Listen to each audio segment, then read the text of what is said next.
Okay. Say hi to the camera. Hi.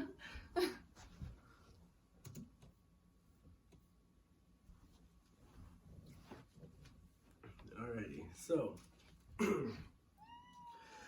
according to the Anxiety and Depression Association of America, nearly 1 in 5 people suffer from symptoms associated with anxiety, depression, or both. There is some overlap there, but we can see at this moment easily 20% of America's population are anxious, depressed, or both. Today, I will speak about socializing in virtual reality and how it can help treat the symptoms of social anxiety and depression.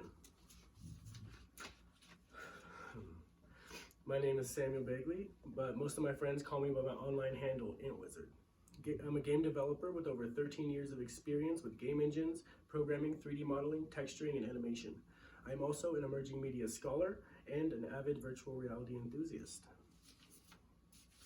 First, I'll talk about the parallels and differences surrounding socializing and forming relationships in VR. Next, I'll talk about how social VR can help with mental conditions such as anxiety and depression. And finally, I'll tell you how to get started with social VR. So, how is socializing in VR different from real life, and how is it the same?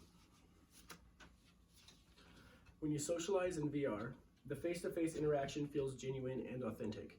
In addition to the full immersion that VR provides, because you see your environment around you rather than through a window such as a screen, the tracking of body movements means that body language and many other nonverbal forms of communication are able to be relayed as if you were truly standing right next to them.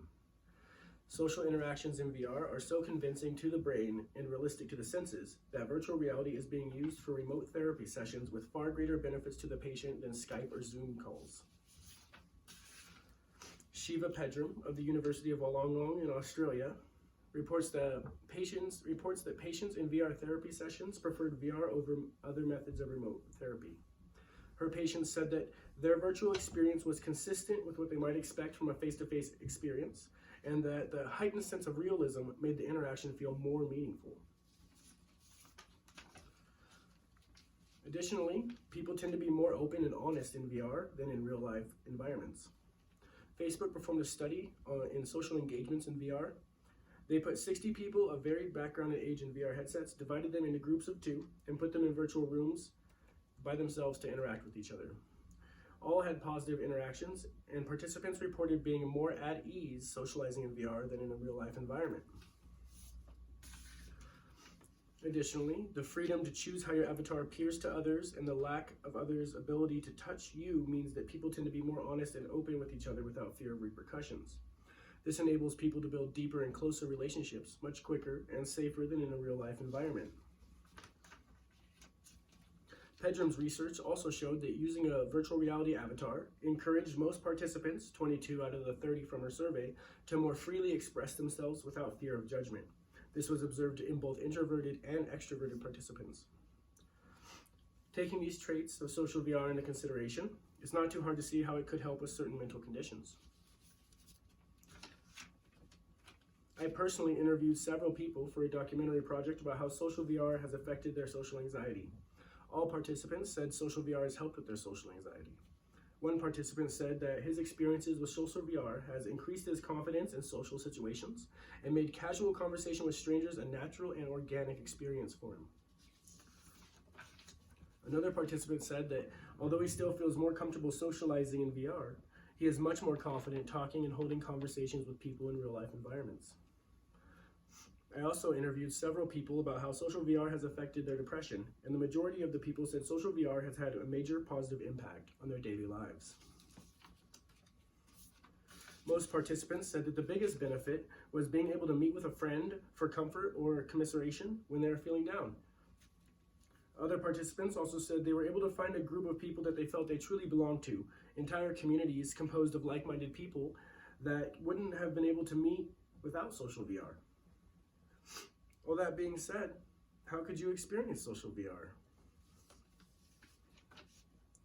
Step 1 is to purchase a virtual reality headset. The best cost-effective option for a VR headset is the Oculus Quest 2. The Quest 2 can be used with or without a computer and supports all major social VR applications. With nearly 2,000 pixels per eye and full 6 degrees of motion, it's amazing that you can pick one of these up for only $300. If you're a person, though, who likes the most immersive headset is the Valve Index. Sporting top-of-the-line motion tracking, visuals, and controllers, the Index is compatible with full-body trackers in order to bring your whole body into compatible social VR applications. With the highest refresh rate on the market, the Valve Index will run you about $1,000.